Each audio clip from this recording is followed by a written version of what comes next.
When I was young, my brothers and I snuck a copy of San Andreas into the house. We spent days holed up in our basement taking turns playing. And down there, my parents didn't bother us too much. In order to get tons of money for guns, we had yet to figure out my parents' dial-up password, so cheats weren't a thing for us yet.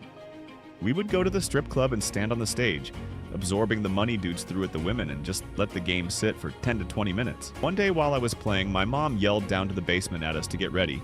We're going to Pizza Hut. In a stroke of genius, I drove to the GTA strip club, got on the stage, and then turned the TV off and we left. It was to be the heist of the century. My dad, however, was at church at this time, practicing for a gospel concert he was singing in. He always filmed the practices so he could take notes at home upon playback, and this time was no different. While my mom and brothers and I were still at the hut, he arrived at home and plugged his camcorder into the VCR.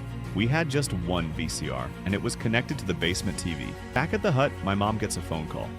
She puts her napkin down and slowly looks around the table at us and says, "Okay," a few times into the phone. Naturally, it was at this point that we kids knew we were in trouble. For what, though, we didn't know. After a very quiet minivan ride, we get home and my mom says, "Boys, why don't we go down to the basement? Your dad wants to show you his gospel practice downstairs." It was then at this point we knew why we were in trouble. So we drag our feet down the stairs and lo and behold, my dad is sitting on the couch, TV on. A stripper dancing on screen with CJ standing mere inches away, collecting money.